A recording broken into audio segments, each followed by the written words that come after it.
ان الذین جاؤوا بالافک عصبۃ منکم، جن لوگوں نے یہ طوفان اٹھایا ہے، جن لوگوں نے تہمت تراشی ہے حضرت عائشہ صدیقہ رضی اللہ تعالی عنہا پر، یہ تمہارے ہی ایک گروہ ہے، تمہیں میں سے ہے۔ لا تحسبوہ شرا لکم، اسے تم اپنے لیے برا نہ سمجھو، بل ہوا خیر لکم، بلکہ یہ بھی تمہارے لیے خیر ہے۔ اس کے ذریعے سے اللہ تعالیٰ تمہارے سامنے اب اس سمن میں ہدایات دے گا، قوانین بتا دے گا، شریعت کے جو احکام ہیں وہ نازل ہو رہے ہیں، اس کے لیے گویا کہ واقعہ جو ہے ایک تقریب بن گیا، ایک ذریعہ بن گیا۔ واقعہ اچھی طرح نوٹ کر لیجئے کہ غزوہ بنی مستلق میں حضور سن 6 کا ہے یہ واقعہ، ہجری کا تشریف لے گئے تھے۔ جب وہاں سے واپس آ رہے تھے تو جہاں رات کو ایک جگہ پر قیام تھی، اور حضرت عائشہ صدیقہ جو ہے ایک ہودج میں علیحدہ ہوتی تھی، جیسے جس کو کہ اٹھا کر جو لوگ آتے تھے حمال کو اٹھا کر اسے اونٹ پر رکھ دیتے تھے، اور جہاں پر پڑا ہوا وہ ہودج اونٹ پر سے اتار کر نیچے رکھ دیا۔ تو رات کو کہیں قضائے حاجت کے لیے نکلی، پیشاب وغیرہ کی حاجت ہوئی، وہ کہیں گئی، وہاں کچھ دیر لگ گئی، اور دیکھا واپس آ کر تو کہیں ہار اپنا گر گیا، اس ہار کو دیکھنے کے لیے واپس گئی۔ اتنی دیر میں وہ حمال آئے، اور حضرت عائشہ بہت دبلی پتلی تھی، انہیں اندازہ نہیں ہوا کہ اس ہودج میں خود ام المومنین موجود نہیں ہے۔ انہوں نے اٹھایا اور وہ کوچ کا وقت ہو گیا تھا، اونٹ کے اوپر رکھا اور قافلہ چل گیا۔ اب یہ آئیں واپس، اب دیکھا کہ وہ تو قافلہ جا چکا، تھکا بکا کیا کریں، پناہ رات کا وقت ہے۔ اس وقت انہوں نے بڑی عقل مندی سے کام لیا کہ اب اگر میں قافلے کے پیچھے دوڑی چلی تو پتہ نہیں میں کسی غلط راستے پہ مڑ جاؤں، اور پھر وہ تلاش بھی نہیں کر سکیں گے مجھے، تو بہتر یہ کہ میں یہیں پر بیٹھی رہوں، تاکہ انہیں جب بھی خیال ہوگا کہ اس ہودج کے اندر جو ہے ام المومنین عائشہ صدیقہ موجود نہیں ہے تو وہ تلاش میں پھر یہیں آئیں گے۔ تو وہاں بیٹھی ہوئی تھی، رات کا وقت تھا، نیند آ گئی، سو گئی، اس سے آپ کا چہرہ بھی کھل گیا۔ تو ایک صاحب تھے صحابہ میں سے صفوان ابن معطل، ان کی ڈیوٹی یہ ہوتی تھی کہ وہ لشکر کے پیچھے پیچھے چلتے تھے۔ لشکر چل رہا ہے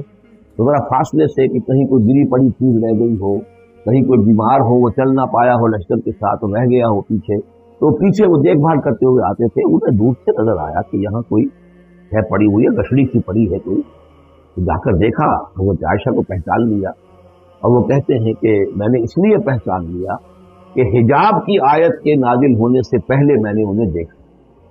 حجاب کی آیت نازل ہوئی ہے سورہ احزاب میں، سورہ احزاب 1 سال پہلے نازل ہو چکی، تو جب تک حجاب کی آیت نہیں آئی تھی، ظاہر بات ہے کہ وہاں پردہ نہیں تھا، کوئی نقاب نہیں اوڑھتی تھی خواتین، اور نہ امہات المومنین، لہذا پہچانتے تھے۔ تو وہ چونکہ چہرہ کھلا ہوا تھا ام المومنین کا، تو انہوں نے کہا انا للہ و انا الیہ راجعون، یہ الفاظ جو کہے تو حضرت عائشہ کی آنکھ کھل گئی، اور وہ پھر اٹھ کر بیٹھی، انہوں نے اپنا کپڑا درست کیا، لیکن پھر انہوں نے یہ کیا صفوان ابن معطل نے کہ اپنا اونٹ بٹھا دیا، خاموشی کے ساتھ حضرت عائشہ اس پر سوار ہو گئی، اور وہ آگے اس کی وہ نکیل پکڑ کر وہ چلتے گئے اور قافلے میں پہنچ گئے۔ وہاں عبداللہ ابن ابی نے شور مچا دیا کہ خدا کی قسم تمہارے نبی کی یہ بیوی سے بچ کر نہیں آئی، یہ مطلب یہ کہ یہ تو اب یہ معاملہ جو رہا ہے، تنہائی رہی ہے، علیحدہ رہے ہیں، تو گویا کہ زنا کا معاملہ ہو گیا۔ یہ اس کی جو بھی اس کی گندی سوچ تھی، ظاہر بات ہے کہ مکھی تو گندگی پر بیٹھتی ہے، اس کی تلاش ایسی ہے گندگی کی، اس کے لیے تو یہ ایک موقع مل گیا اسکینڈل اٹھانے کا۔ یہ اسکینڈل بڑھتے بڑھتے ایک طوفان بن گیا، اور اس میں بعض جو ہیں بہت ہی مخلص لوگ بھی، حضرت حسان ابن ثابت رضی اللہ تعالیٰ عنہ جو دربار نبوی کے گویا کہ سرکاری شاعر تھے، ان کا بھی معاملہ اس کے اندر ایسا ہو گیا کہ وہ بھی ملوث ہو گئے۔ تو یہ ہے واقعہ اس کا۔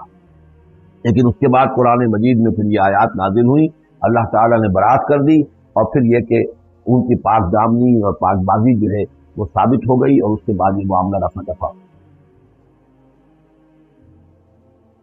ان الذين جاءوا بالافك عصبة منكم لا تحسبوه شرا لكم بل هو خير لكم لكل امرئ منهم ما اكتسب من الاثم، اس میں جس شخص نے بھی جو گناہ کمایا ہے وہ اس کو مل جائے گا، اس کے حصے میں درج ہو جائے گا۔ والذی تولى كبره، جس نے اس کا سب سے بڑا حصہ وصول کیا، یہ ہے عبداللہ ابن ابی، جس نے اسکینڈل اٹھایا اور اسے بڑی قوت کے ساتھ، شدت کے ساتھ پھیلایا۔ والذی تولى كبره منهم له عذاب عظیم، اس کے لیے تو پھر بہت بڑا عذاب۔ لولا اس سمعتموہ، مسلمانوں تمہیں کیا ہو گیا، کیوں نہ ایسا ہوا کہ جب تم نے یہ سنا تھا، ظن المؤمنون والمؤمنات بانفسہم خیرا، تو مومن مرد اور مومن عورتیں اپنے بارے میں اچھا گمان کرتی ہیں، یعنی یہ کہ حضرت عائشہ کے بارے میں ان کے بارے یہ گمان ہونا چاہیے تھا، اپنے فوراً کہہ دینا چاہیے تھا، وقالوا ھذا افک مبین، اور وہ کہتے فوراً کہ یہ تو کوئی بہت بڑی تہمت ہے۔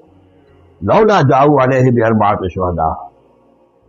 کیوں نہیں وہ لے کر آئے 4 گواہ، اگر تو ان کے پاس گواہ تھے یہ بات کہنے کے لیے تب تو زبان کھولنی چاہیے تھی، اگر 4 گواہ نہیں تھے تو انہیں زبان بند رکھنی چاہیے تھی۔ فَإِذْ لَمْ تَأْتُوا بِالشُّهَدَاءِ، اس لیے کہ یہ 4 گواہوں والی آیت جو ہے یہ سورہ نساء میں اتر چکی، سورہ نساء سن 4 میں آ چکی ہے۔ وہ ابتدائی احکام جو تھے کہ 4 گواہ ہونے چاہیے اس معاملے کے اندر، یہ آیت سورہ نساء میں آ چکی ہے۔ تو فرمایا کہ یہ کیوں نہیں 4 گواہ لے کر آئے، فَإِذْ لَمْ تَأْتُوا بِالشُّهَدَاءِ، اگر وہ 4 گواہ نہیں لا سکے، فَأُولَٰئِکَ عِندَ اللَّهِ هُمُ الْكَاذِبُونَ، تو یقیناً اللہ کے نزدیک اور قانون اسلامی کے نزدیک پھر وہی جھوٹے ہیں۔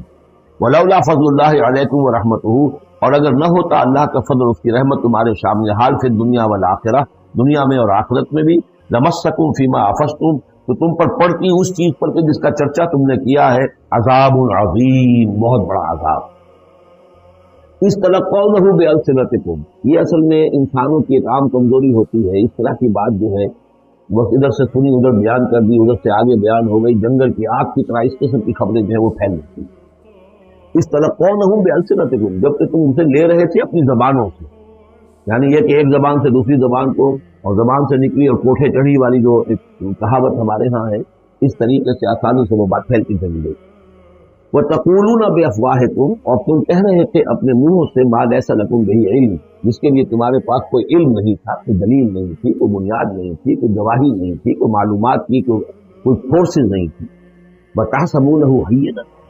اور تم اسے سمجھ رہے تھے کہ بہت ہلکی بات ہے، معمولی سی بات ہے۔ وَهُوَ عِندَ اللَّهِ عَظِيمٌ، جبکہ یہ اللہ کے نزدیک بہت بڑی بات ہے۔ کسی پر بھی، کسی مسلمان خاتون پر بھی اس طرح کی تہمت لگا دینا بہت بڑی بات ہے۔ خدا یہ بازی بارش بابا ہم بازی کہ ام المومنین عائشہ صدیقہ رضی اللہ تعالی عنہ زوج رسول صلی اللہ علیہ وسلم، اور یہ چیز جو ہے بہت بڑی۔ وَلَوْلَا إِذْ سَمِعْتُمُوهُ وَقُلْتُم مَّا يَكُونُ لَنَا أَن نَّتَكَلَّمَ بِهَٰذَا، کیوں نہ ایسا ہوا کہ جب تم نے یہ سنا تھا تو تم کہتے کہ ہمارے لیے بالکل جائز نہیں ہے کہ ہم یہ بات زبان سے نکالیں۔ سبحانک، اللہ تو پاک ہے، ھذا بہتان عظیم، یقیناً یہ بہت بڑا بہتان۔ یعظکم اللہ ان تعودوا لمثلہ، اللہ تعالیٰ تمہیں نصیحت کر رہا ہے مبادا تم دوبارہ پھر اس قسم کی کسی معاملے کے اندر اسی طریقے سے اعادہ کرو اور دوبارہ اسی کی حرکت کرو،